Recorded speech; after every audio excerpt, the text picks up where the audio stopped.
Afternoon, Ollie.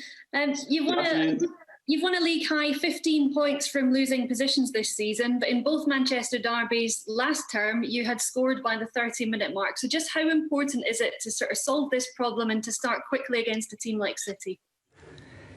Well, start quickly is one thing, but start good. You can start quickly. Of course, we want to get on the front foot straight away, and goals, they do impact games, and when you get the first goal in a game, it's easier. Of course, it is. So that's something we want to get to in this game. We've done well against City in the last few games against them early on.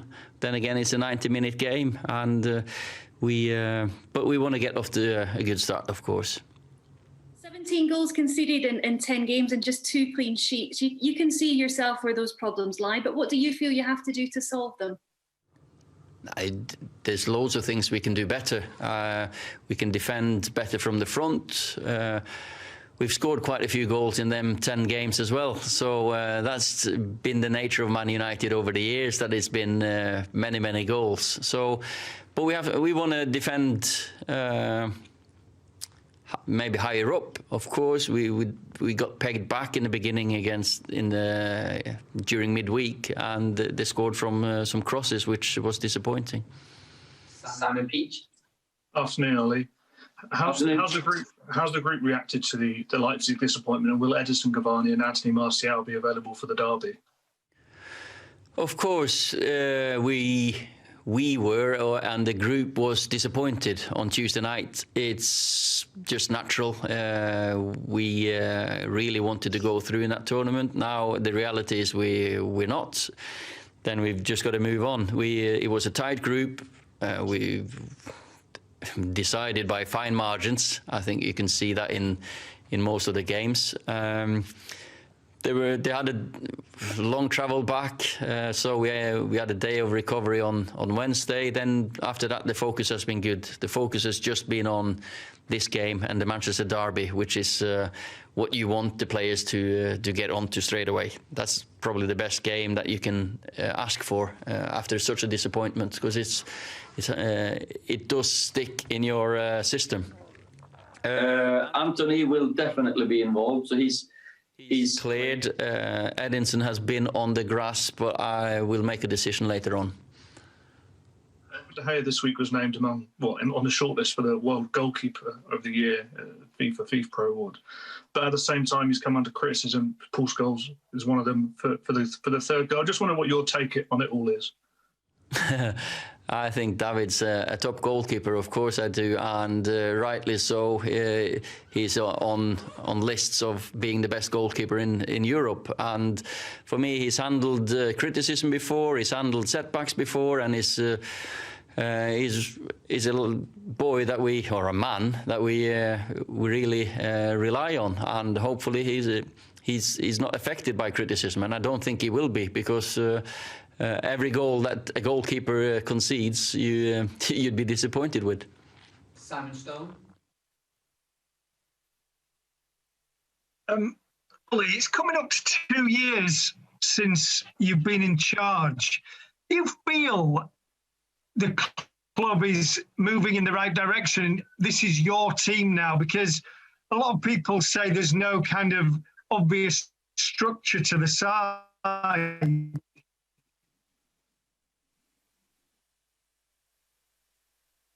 You just broke up towards the end there, Simon, but I can get the gist of your question. Yes? I feel that we're getting better and better, and looking more and more like a Man United team that I want, with fast attackers, with dynamic. Of course, we want to. We've got good players. We've got individual quality as well that can create magic out of nothing. That's always been at Man United.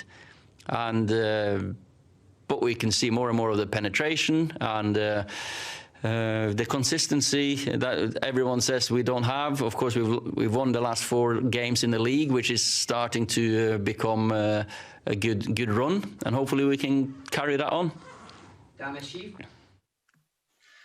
Hey, Ollie.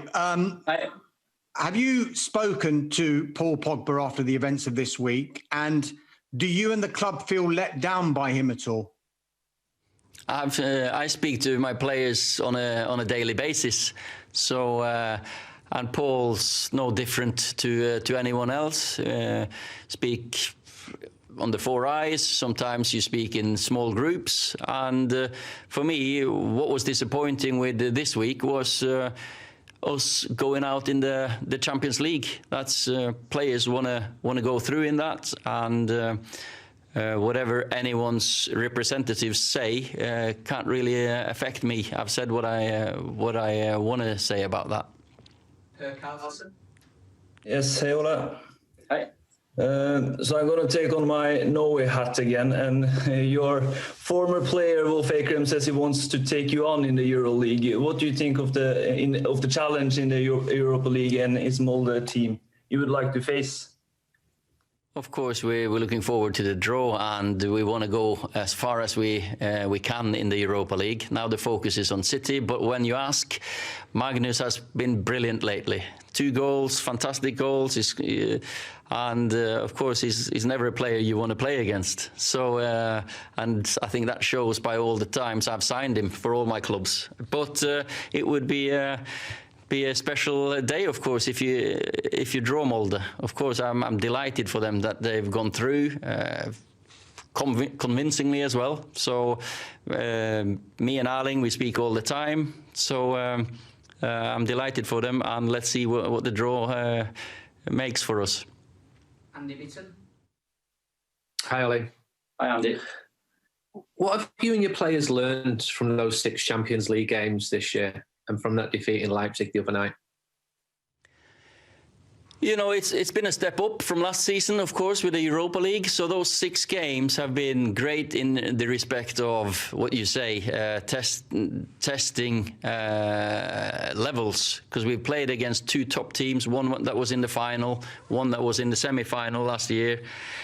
We've learned any small mistake will get punished.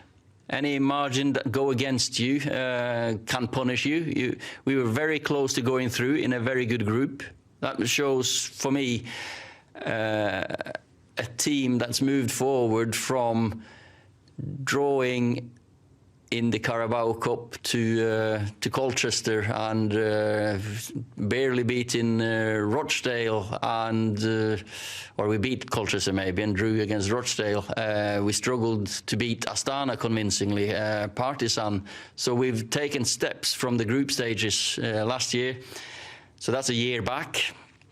Short-term learning from this is that we still have a little bit of a way to go to of course compete and to go and win the Champions League, because that's our aim, of course, to win trophies and be contenders. Last one in this section for James Savundra. Ollie, whenever Manchester United lose a game from the outside, because of how big the club is, it seems to be a crisis, or is dubbed a crisis by some. But what actually goes on behind the scenes, and how does this squad and how does this club recover and respond to each of the setbacks that you faced this season?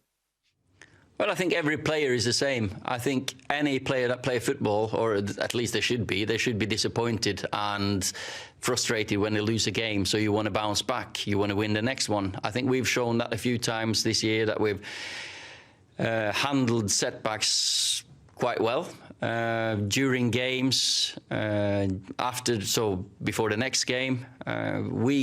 You have to analyze what's gone wrong. Sometimes you get half time to do it. If you lose the game at the end, of course, you have a couple of days before the next game. You don't have a lot of time for the coaching, so there's video meetings, but individual chats, unit chats. It's important not to press the panic button every time, because you know in football you can't win every single game, but there are games that you lose that will stick and hurt more than others, that will have more consequences than others. And now we're facing the reality without Champions League rest of the season, so we need to make sure that we move on, get back into the Champions League, and how we do that is just by improving from last season.